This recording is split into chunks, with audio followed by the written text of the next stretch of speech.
তো আমরা আজকে বেছে নিয়েছি গুগল ক্রোম ব্রাউজার।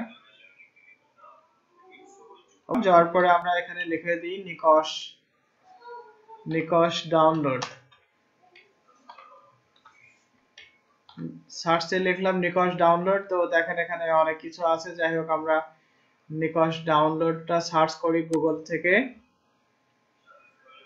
তো এখানে আমাদের প্রথম যে ওয়েবসাইটটা আসছে, অনেকগুলো ওয়েবসাইট আসছে। তো প্রথম ওয়েবসাইটটা হচ্ছে omicronlab.com। অমিক্রন ল্যাব ওয়েবসাইটে এটা ফ্রি ডাউনলোড করার সুযোগ আছে। তো যাই হোক, আমরা অমিক্রন ল্যাবে যাই। তাহলে প্রথম যেটা আসছে এইটা আমরা ক্লিক করব। তো এখানে মাউস পয়েন্টার চলে আসছে, ক্লিক করলাম। তো আমাদের পেজটা লোড হচ্ছে। তো এখানে দেখেন অনেক অপশন আছে, তার মধ্যে বাংলা ফন্ট। তো আমরা বাংলা ফন্ট মেনুতে ক্লিক করব।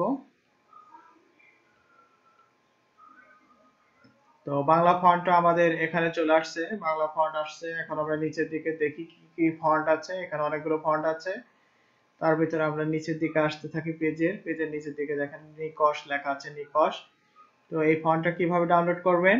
ফন্টটা ডাউনলোড করার জন্য এই দেখেন ফন্টের নামে ডান পাশে ডাউনলোড বাংলা ফন্ট লেখা আছে, ডাউনলোড বাংলা ফন্ট। তো আমরা ডাউনলোড বাংলা ফন্টে ক্লিক করলাম। তো এই দেখেন আমাদের এখানে বাম পাশে দেখেন নিকশ .ttf ডাউনলোড চলছে, তার মানে এটা ডাউনলোড কার্যক্রম শুরু হয়েছে। আচ্ছা, তার নিচেই দেখেন নিকশ ব্যান্ড নামে লেখা আছে, ফন্টের নাম নিকশ ব্যান্ড ফন্টের ডান পাশে ডাউনলোড বাংলা ফন্ট। ক্লিক করলেই আমাদের নিকশ ব্যান্ড ফন্টটি ডাউনলোড শুরু হবে। তো আমরা অলরেডি ক্লিক করে দিয়েছি, ওয়েটিং এ আছি। দেখেন ওইখানে ওকে ডাউনলোড শেষ হয়েছে। আমরা এখন দিস পিসি থেকে ডাউনলোড ফোল্ডারে যাব।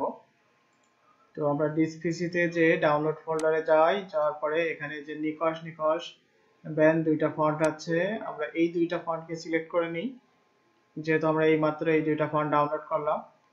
তো এটা সিলেক্ট করে নেওয়ার পরে আমরা রাইট বাটন ক্লিক করব। রাইট বাটন ক্লিক করার পরে ইনস্টলে ক্লিক করার পরে আমার অলরেডি এটা ডাউনলোড ইনস্টলেশন করা আছে, এর জন্য এটা দেখাচ্ছে। যাই হোক, আমরা পুনরায় আবার করে দিই, ইয়েস বাটনে চাপ দিয়ে দিলাম। আমাদের ইনস্টলিং নিকশ ফাউন্ডস। তো আবার এটা ইনস্টল হয়ে যাচ্ছে। তো এইভাবে মোটামুটি আমরা যে কোনো ফন্ট উইন্ডোজ 10 এ আমরা ইনস্টলেশন করতে পারবো। ধন্যবাদ।